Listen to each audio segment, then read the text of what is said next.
এখন কিছু মানুষ এলিয়েন খোঁজে না, অন্য গ্রহ থেকে আসছে সিগন্যাল ইত্যাদি না।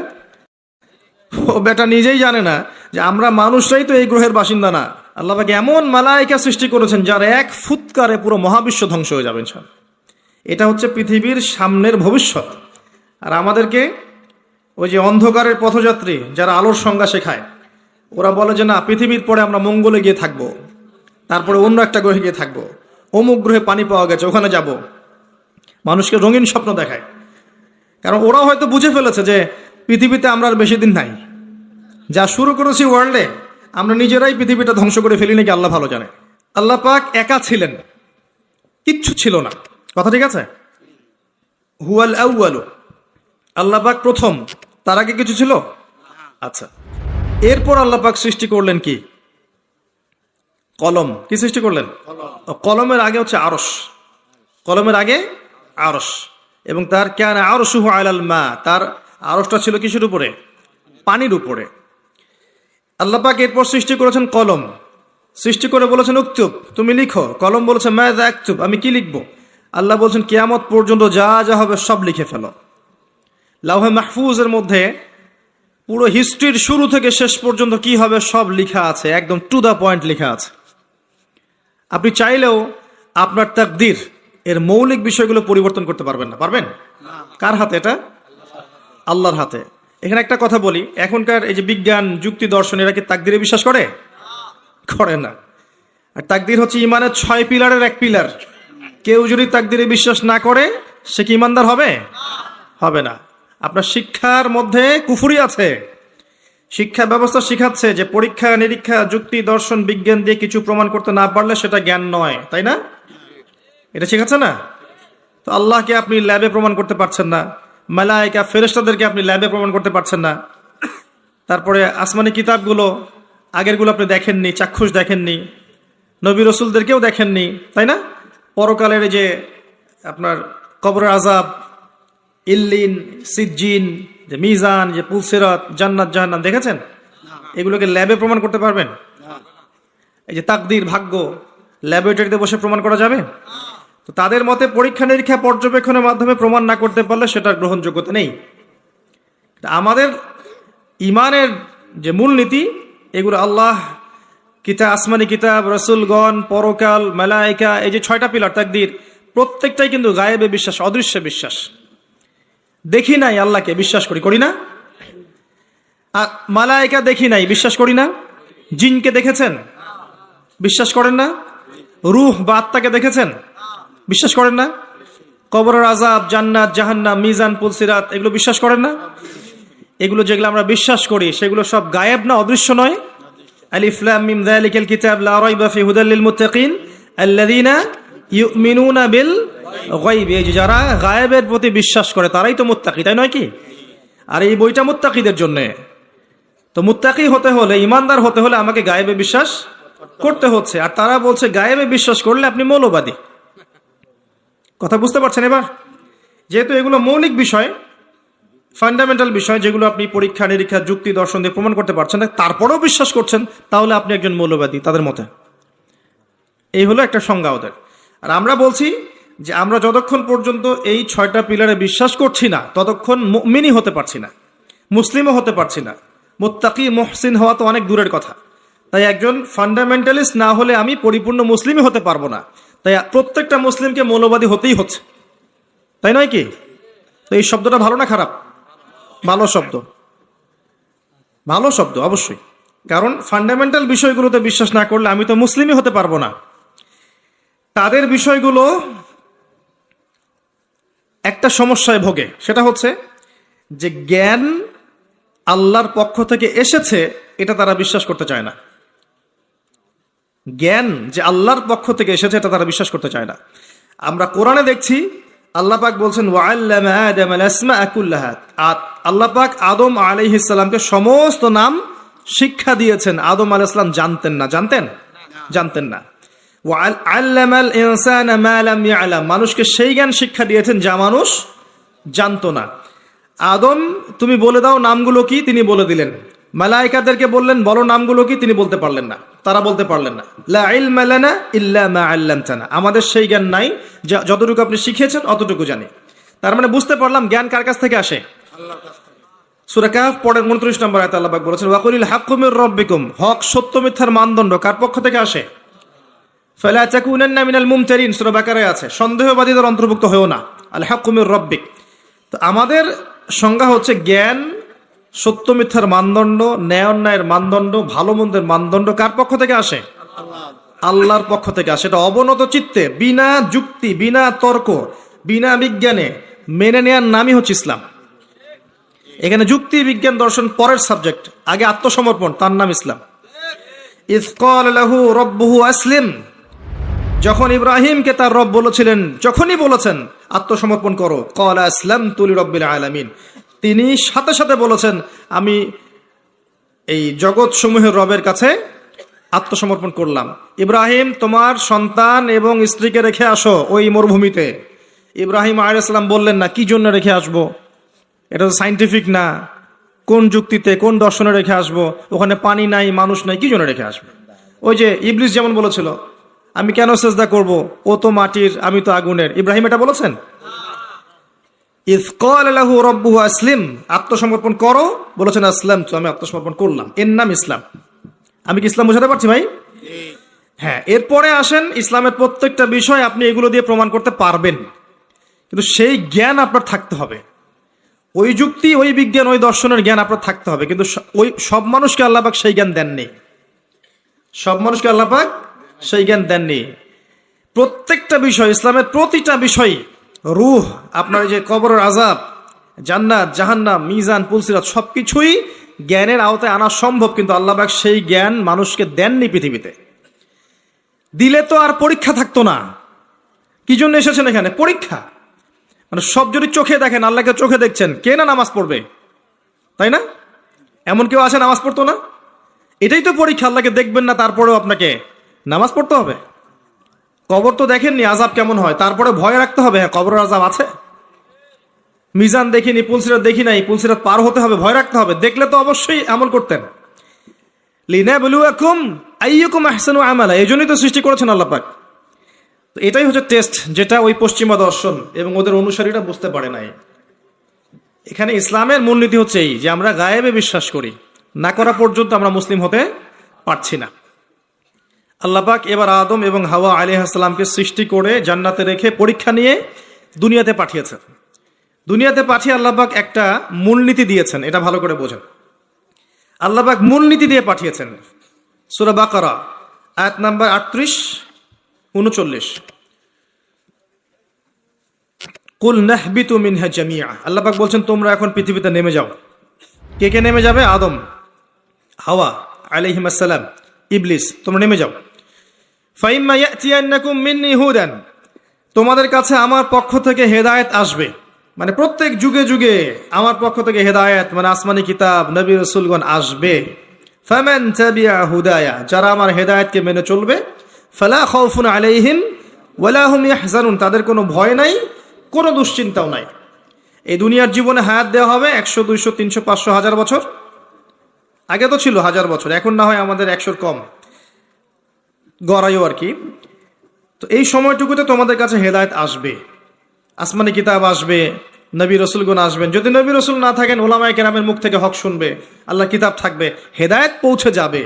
এরপর ফামান তাবিআ হুদায়া, যারা আমার হেদায়েতকে মেনে চলবে, ফালা খাউফুন আলাইহিম ওয়ালা হুম ইয়াহজানুন, কোনো টেনশন নাই, কোনো দুশ্চিন্তা নাই, আবার সেই জান্নাতে ফিরে আসবে ইনশাআল্লাহ যেখান থেকে চলে গেছো। ঠিক আছে? এখানে একটা কথা মনে পড়লো, বলে দেই। এখন কিছু মানুষ এলিয়েন খোঁজে না, অন্য গ্রহ থেকে আসছে সিগন্যাল ইত্যাদি, না? ও বেটা নিজেই জানে না যে আমরা মানুষরাই তো এই গ্রহের বাসিন্দা না, তাই না? আমরা তো এই গ্রহের বাসিন্দা ছিলাম না, ছিলাম। আমাদের পিতা ছিলেন, মা ছিলেন জান্নাতে, অন্য জায়গা থেকে আমরা এই পৃথিবীতে এসেছি, তাই নয় কি? আর ওদের ফিলোসফি হচ্ছে মানুষ বাদর থেকে হয়েছে, নাউজুবিল্লাহ। হ্যাঁ, তারা হতে পারে বাদর থেকে মানুষ, আমরা হইনি। বরং কোরআনে আল্লাহ পাক উল্টা কথা বলেছেন, সূরা আরাফের মধ্যে সম্ভবত আছে। ওই যে শনিবারের ঘটনা, শনিবারে মাছ ধরার ঘটনা মনে আছে? শনিবারে আল্লাহ পাক মাছ ধরতে নিষেধ করলেন, কিছু মানুষ মাছ ধরলো না, কিন্তু টেকনিক খাটালো, মাছগুলোকে আটকে রাখলো। এই অপরাধের কারণে আল্লাহ পাক কি করেছেন? ওদেরকে বানর বানিয়ে দিয়েছেন। তাহলে মানুষ থেকে বানর হয়েছে প্রমাণ আছে, বাদর থেকে মানুষের কোনো প্রমাণ নাই। তো এখনকার ডারউইনের তত্ত্ব আপনারা হজম করছেন, লিখছেন পরীক্ষার খাতায়, মাশাআল্লাহ। এগুলো কুফরি মতবাদ। কি মতবাদ? যখন আপনি এটা বিশ্বাস করছেন, তাহলে আপনি আদম আলাইহিস সালামের অস্তিত্বকে অস্বীকার করছেন, তাই নয় কি? যদি আপনি বিশ্বাস করেন যে আসলে এই বাদর থেকে মানুষ হয়েছে, তাহলে আদম আলাইহিস সালাম কি, তাকে কি আল্লাহ কি থেকে সৃষ্টি করেছেন? অন্য কোনো প্রাণী থেকে?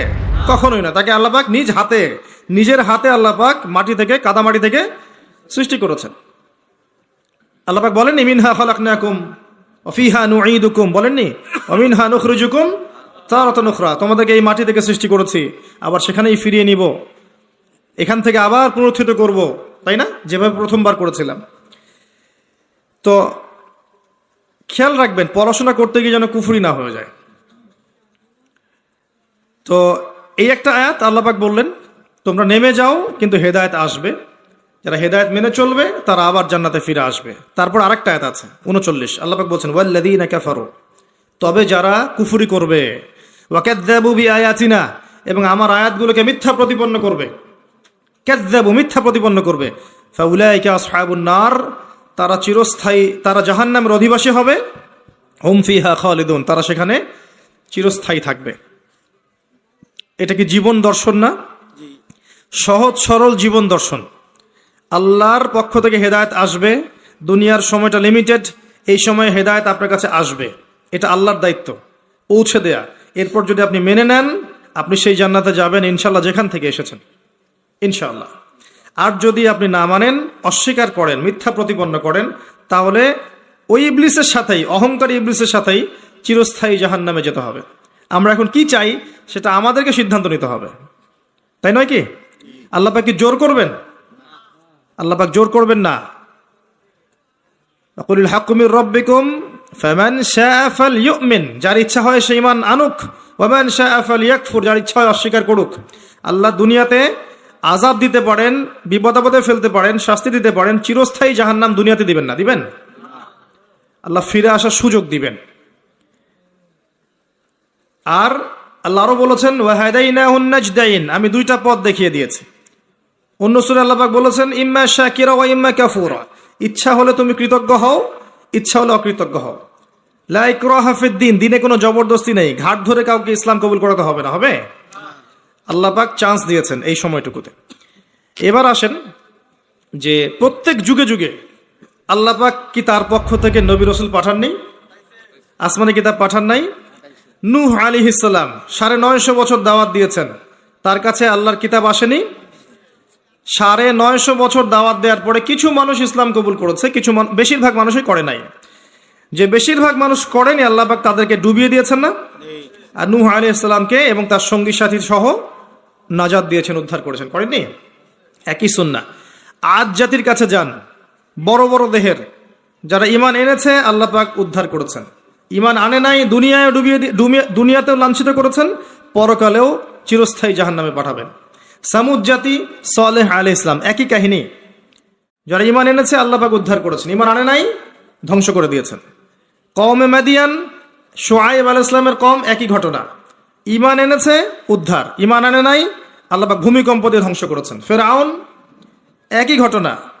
দাওয়াত দেওয়া হয়েছে, মুজিজা দেখানো হয়েছে, বারবার সতর্ক করা হয়েছে, ফিরআউন শোনেনি, পাল্টা ধাওয়া করেছে, লোহিত সাগরে আল্লাহ পাক একত্রিত করেছেন, মুহূর্তে ডুবিয়ে দিয়েছেন, শেষ।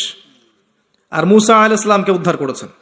একটা কথা এখানে বলি, আল্লাহ পাক যেভাবে লোহিত সাগরে মূসা আলাইহিস সালামের বিপক্ষে এই যে ফেরাউন এবং তার অনুসারীদেরকে একত্রিত করেছিলেন, এবং একত্রিত করে আল্লাহ পাক সদল বলে ডুবিয়ে দিয়েছেন, ঠিক একই সুন্নাহ আল্লাহ পাক আবারও ভবিষ্যতে করবেন আরেকবার ইনশাআল্লাহ। হতাশ হবেন না, কষ্ট নেবেন না। বিষয়টা হচ্ছে যে আমরা আমাদের ঘুমন্ত অবস্থার কারণে এই পরিস্থিতি সৃষ্টি হয়েছে। আমাদের ইমানের কমতির কারণে আমরা যে কোরআন সুন্নাহ থেকে দূরে সরে গেছি, আমল আকীদা আখলাক খারাপ হয়ে গেছে, হারামখোর হয়ে গেছি, জেনা, সুদ, ঘুষ, ব্যভিচার, পর্নোগ্রাফি, যাবতীয় বিষয়ে আসক্ত হয়ে গেছি। আল্লাহর পথ ছেড়ে দিয়ে আমরা যে শয়তানের পথে হেঁটেছি, এই সময়টুকুর মধ্যে ইসলামের দুশ্মনরা শক্তিশালী হয়ে গেছে। আল্লাহ পাক কি করবেন জানেন? এখন এই যে সময়টুকু দিয়েছেন আমাদেরকে, এই সময়টুকুর মধ্যে যদি আমরা দিনের জন্য কিছু না করি, ব্যক্তি পর্যায়ে, পারিবারিক পর্যায়ে, সোশ্যাল পর্যায়ে যদি না করি, আল্লাহ পাক আমাদেরকে সরিয়ে দিবেন আস্তে করে, দিয়ে ইস্তাবদিল কওমান গায়রাকুম, অন্য কওমকে আল্লাহ পাক হেদায়েত দিয়ে এই জায়গায় নিয়ে আসবেন। সুম্মা লা ইয়াকুনু আমসালাকুম, তারা তোমাদের মতো হবে না। আল্লাহ বলেছেন ইন্নাল্লাহা লা ইউগাইয়িরু মা বিকওমিন হাত্তা ইউগাইয়িরু মা বিআনফুসিহিম। আল্লাহ পাক একটা কওমের অবস্থা ততক্ষণ পরিবর্তন করেন না যতক্ষণ না ওরা নিজেদের অবস্থা পরিবর্তনের চেষ্টা করে। আমরা কি চেষ্টাটা করেছি বলেন দেখি এবার? কথা বললে তো মাইন্ড করে ফেলে। সত্যি কথা বলছি, আমাদের চেষ্টার ত্রুটি ছিল। অনেক বড় বড় ইস্যু আছে যেখানে আমরা চেষ্টা মোটেও করতে পারি নাই। আমরা ছোটখাটো বিষয় নিয়ে এত ব্যস্ত ছিলাম একে অন্যের সাথে মানে কাদা ছড়াছড়ি করতে, যে এই সুযোগে আমাদের শত্রুটা অনেক দূর হেঁটে গেছে।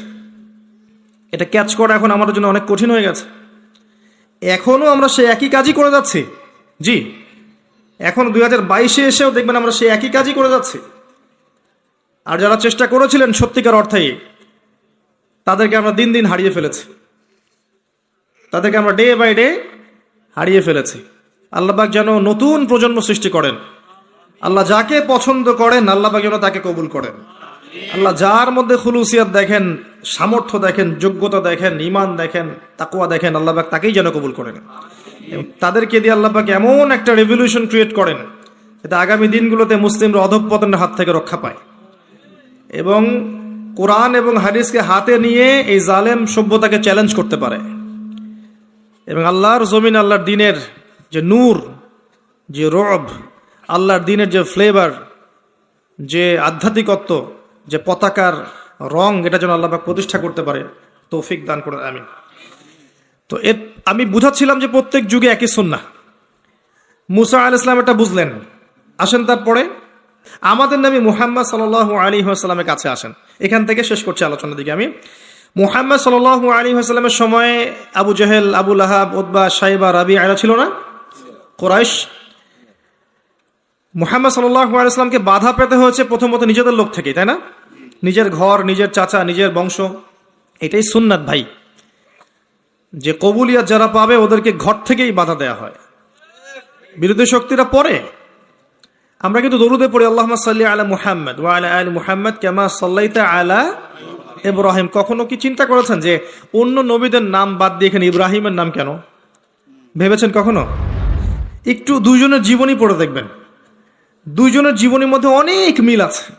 এমনকি আমাদের নবীজি বলেছেন সাল্লাল্লাহু আলাইহি ওয়াসাল্লাম, মেরাজের রাতে আমি যখন আল্লাহর সাথে দিদার সাক্ষাতে গিয়েছিলাম তখন আমি দেখেছি ইব্রাহিম আলাইহিস সালামকে, এবং আমার চেহারা ঠিক তার মতোই, তার চেহারা আমার মতোই, মানে চেহারাতেও মিল আছে। ইসলামের ছেলে ইসমাইল আলাইহিস ইসলামের বংশ হচ্ছে আমাদের নবী মুহাম্মদ সাল্লাল্লাহু আলাইহি ওয়াসাল্লাম। দুজনের জীবনী পড়ে দেখবেন, দুজনের জীবনীর মধ্যে প্রচুর মিল। নবী মুহাম্মদ সাল্লাল্লাহু আলাইহি ওয়াসাল্লামকে পরিবার থেকে বাধা পেতে হয়েছে, ইব্রাহিম আলাইহিস সালামকেও পেতে হয়েছে। নবী সাল্লাল্লাহু আলাইহি ওয়াসাল্লামকে ধর্ম নেতারা বাধা দিয়েছেন, ইব্রাহিম আলাইহিস সালামকেও দিয়েছেন। নবী সাল্লাল্লাহু আলাইহি ওয়াসাল্লামকে সমাজ থেকে তাড়িয়ে দেয়া হয়েছে, ইব্রাহিম আলাইহিস সালামকেও হিজরত করে চলে যেতে হয়েছে। নবী সাল্লাল্লাহু আলাইহি ওয়াসাল্লাম ওই যে মূর্তি ভাঙার মানুষ, তাই না? মক্কা বিজয়ের সময় সব ভেঙে ফেলেছিলেন না? ওয়াকুল জাআল হক ওয়া যাহাকাল বাতিল, এটা পড়ে পড়ে সেই প্রেক্ষাপটে ভেঙেছেন। তারপর তার মানে আপনারা আবার অমুসলিমদের মূর্তি ভাঙতে যায় না, ওইটা সেই প্রেক্ষাপট নয়। তিনি মক্কা বিজয় করেছেন, ইসলামী স্টেট কায়েম করেছেন। ইসলামী স্টেট কায়েম করার পর তিনি তার লিডার, আমির হিসেবে তার ডিসিশন তিনি নিতেই পারেন, এটা তার রাইটস আর আছে। এটা এখানে আপনি খাটাতে পারবেন না, কারণ এটা সেকুলার স্টেট। এখানে কোনো অমুসলিমের অধিকার হস্তক্ষেপ করতে পারবেন না, তারা তার মতো ধর্ম পালন করবে। ইব্রাহিম এর জীবনে গিয়ে দেখেন তিনিও কিন্তু ওই যে মূর্তি ভেঙে দিয়েছে। মানে অনেক মিল আছে, আপনি খেয়াল করে দেখবেন জীবনের প্রতিটা ক্ষেত্রেই ইব্রাহিম এবং মুহাম্মদ সাল্লাল্লাহু আলাইহি ওয়াসাল্লামের প্রচুর মিল আছে। হয়তো বা এই কারণে, আল্লাহ ভালো জানেন, হয়তো বা এই কারণে এখানে নামের মধ্যে পাশাপাশি রাখা হয়েছে। আল্লাহু আ'লাম বিস-সাওয়াব, আল্লাহ পাক ভালো জানেন। এটা অন্য একজন আলেমের ব্যাখ্যা, আমি আমার মুখ দিয়ে করলাম। তো নবী মুহাম্মদ সাল্লাল্লাহু আলাইহি ওয়াসাল্লামের জীবনের দিকে তাকান, দেখেন তাকে এই যে আবু জেহেল, আবু লাহাব, উতবা, শাইবা কেউ মেনে নেয়নি। তাকে সমাজে নির্যাতন সহ্য করতে হয়েছে, গালি মন্দ খেতে হয়েছে, হত্যার চেষ্টা করা হয়েছে। দেশ ত্যাগ করে অন্য জায়গায় হিজরত করতে হয়েছে। কিন্তু আল্লাহ রাব্বুল আলামিন তাকে এবং তার অনুসারীদেরকে কিয়ামত পর্যন্ত কিন্তু চিরঞ্জীব করে রেখেছেন, রাখেন নাই? পক্ষান্তরে তার বিরোধিতা যারা করেছিলেন তাদের কাউকে কি আল্লাহ পাক অস্তিত্ব রেখেছেন? একই সুন্নাত। আমাদের নবী সাল্লাল্লাহু আলাইহি ওয়াসাল্লাম যেই যুগে বাস করতেন, শোনেন, সেই যুগের মধ্যে শিরক ছিল। কি ছিল? শিরক ছিল, সুদ ছিল, জিনা ছিল, মাদকদ্রব্য ছিল, আপনার নারীর অবমাননা ছিল, গোত্রীয় হানাহানি কাটাকাটি ছিল। আপনি এখনকার এই বিশ্বের দিকে তাকিয়ে দেখবেন হুবাহু সেই বিষয়গুলোই এখনকার বিশ্বের মধ্যেও আছে, হুবাহু সেই বিষয়। পুরো ওয়ার্ল্ড ওয়াইড আপনি শিরক দেখবেন, ওয়ার্ল্ড ওয়াইড আপনি রিবা, সুদ দেখবেন, সারা বিশ্বব্যাপী আপনি মাদক দেখবেন, সারা বিশ্বব্যাপী নারীর অবমাননা দেখবেন, বেহায়াপনা দেখবেন, জিনা দেখবেন, সারা বিশ্বব্যাপী আপনি দেখবেন গোত্রীয় হানাহানি এখন রাষ্ট্রীয় হানাহানিতে রূপ নিয়েছে। একই স্টাইল চলছে। এরকম একটা জায়গায় নবী সাল্লাল্লাহু আলাইহি ওয়াসাল্লামের কাছে এই বইটা নাজিল করা হলো, আল কোরআনুল কারীম। এই কোরআনুল কারীম দিয়ে নবী সাল্লাল্লাহু আলাইহি ওয়াসাল্লাম 23 বছর দাওয়াতি কাজ করলেন। কত বছর? এবার 23 বছর পরের মক্কার দিকে আপনি তাকান, এখানে কোনো শিরক নাই, আছে? কোনো সুদ নাই, মাদক নাই, নারীর কোনো অবমাননা নাই, কোনো অশ্লীলতা নাই, গোত্রীয় হানাহানি কাটাকাটি কিচ্ছু আছে? কিচ্ছু নাই। এই 23 বছর শুধুমাত্র আল কোরআন এবং এর ব্যাখ্যা সুন্নাহ, এই দুইটাকে কাজে লাগিয়ে নবী সাল্লাল্লাহু আলাইহি ওয়াসাল্লাম জাহেলি সমাজকে সোনালী সমাজে পরিণত করলেন। এই এখন আমাকে বলেন, সেই আল্লাহ কি এখন নাই? সেই কিতাব নাই? সেই নবীর সুন্নাহ নেই? তাহলে আজকেও কি সম্ভব ছিল না জাহিলিয়াত দূর করে আলো জ্বালানো? সম্ভব ছিল না? ছিল। কিছু কাজ করতে হতো বা করতে হবে, বলে দেব কি কি? আল্লাহ আমাকে তৌফিক দান করুন, আপনাদের সবাইকেও করার তৌফিক দান করুন। দুইটার দিক বলছি। এক নম্বর দিক হচ্ছে জ্ঞান অর্জন করতে হবে, জ্ঞান অনুযায়ী আমল করতে হবে, পারিবারিক আদর্শটা ধরে রাখতে হবে, আপনার হালাল রিজিকের ব্যবস্থা করতে হবে, আপনাকে দিনের জন্য নিজের জান মাল সময় শ্রম প্রতিভা দিয়ে দিনের খেদমতে আঞ্জাম দিতে হবে, উম্মার ঐক্যের জন্য আপনাকে চেষ্টা করতে হবে, অর্থনৈতিকভাবে স্বাবলম্বী হতে হবে এবং এমনভাবে ইসলামের দাওয়াত দিয়ে উম্মাকে, দেশকে, জাতিকে, রাষ্ট্রকে ভালো কিছু দিতে হবে যেন আমরা মধ্যম পন্থায় ইসলামের পতাকা নিয়ে এগিয়ে যেতে পারি। এই কাজগুলো করলে আজও সম্ভব, আলো জ্বালানো আজও সম্ভব। আরেকটা কাজ, এই বইটার হক আদায় করতে হবে, আল কোরআনের হক আদায় করতে হবে, বিশুদ্ধ তিলাওয়াত শিখতে হবে। এক নাম্বার কি? বিশুদ্ধ তিলাওয়াত শিখতে হবে। 2 নাম্বার হচ্ছে এর কিছু অংশ হিফজ করার চেষ্টা করতে হবে। 3 নাম্বার এর অর্থটা বোঝার চেষ্টা করতে হবে। 4 নাম্বার এর আদেশগুলো মেনে চলার চেষ্টা করতে হবে। 5 নাম্বার এর সমস্ত নিষেধ বর্জন করার চেষ্টা করতে হবে। আর 6 নাম্বার এর দাওয়াতটা মানুষের ঘরে ঘরে পৌঁছানোর চেষ্টা করতে হবে। পারা যাবে ইনশাল্লাহ? তিলাওয়াত কতটুকু সময় লাগতে পারে ভাই তিলাওয়াত শিখতে? 1 মাস, 2 মাস, 3 মাস, সর্বোচ্চ 3 মাস। 3টা মাস আমরা 1 ঘন্টা করে আল্লাহর জন্য উৎসর্গ করতে পারবো না? 3 মাসে 90 দিন, তাই না? দৈনিক যদি 1 ঘন্টা করে দেন তাহলে 30 ঘন্টা হচ্ছে আপনার, 90 ঘন্টা হচ্ছে আপনার। তো 90 ঘন্টায় কয়দিন হয়? 90 ঘন্টায় কয়দিন হয়? 4 দিনের বেশি বা 4 দিনের মতোই নাকি? 4 দিনের কাছাকাছি, 3 দিন প্লাস 4 দিনের কাছাকাছি। 4টা দিন যদি আপনি আল্লাহর জন্য দিয়ে দেন, উৎসর্গ করেন, এই বই আল্লাহর কিতাব আপনি পড়া শিখে যাবেন। আপনি কি রাজি নাই? মাত্র 4টা দিন আপনি উৎসর্গ করেন আল্লাহর জন্য। একজন ওস্তাদের কাছে যান, একজন কারির কাছে যান, মাদ্রাসার শিক্ষকের কাছে যান। আর আমার পরামর্শ যে কমই মাদ্রাসার ওস্তাদদের সাথে থাকেন, এটা আমার পরামর্শ। তাহলে আপনি ভালো শিখবেন। আরবি ব্যাকরণ থেকে শুরু করে আপনি কোরআন, হাদিস, ফিকহ, অন্যান্য বিষয়গুলো ভালো শিখবেন ইনশাআল্লাহ। গিয়ে আপনি সুন্দর করে কোরআন পড়া শেখেন। পারবেন না ইনশাআল্লাহ ভাই? তিলাওয়াত শিখতে 3 মাস লাগে বলেছি। 3 মাসকে আপনি যদি 90 ঘন্টায় ভাগ করেন, দেখবেন আপনি আপনার জীবনের 4 দিন দিচ্ছেন মাত্র। 4 দিন কোনো আলেমের কাছে যান, মুয়াজ্জিন, ইমাম সাহেব, কওমি মাদ্রাসার শিক্ষক, তার কাছে গিয়ে পড়ে থাকেন, আপনি দেখবেন কোরআন শিখে ফেলেছেন ইনশাআল্লাহ। ডেইলি 1 ঘন্টা করে সময় দেওয়া যাবে না ভাই? যাবে না? 1 ঘন্টা আপনি টেলিভিশন বা ফেসবুক, ইউটিউবিং করে কিন্তু নষ্ট করেন। করেন না? 1 ঘন্টার চেয়ে বেশি করেন। আড্ডা মেরে গল্পগুজব করে, এই যে দোকানে চায়ের স্টলে বসে আমরা নষ্ট করি না? আমি যদি মারা যাই, এই মানুষগুলোর কেউই আমাকে মনে রাখবে না, যাদের জন্য আপনি এত কিছু করছেন। একটা সময় পর্যন্ত রাখতে পারে, এরপর আস্তে আস্তে মানুষের স্মৃতি থেকে কিন্তু আপনি ভুলে যাবেন। মানুষ কাদেরকে মনে রাখে? যারা পৃথিবীতে ভালো কিছু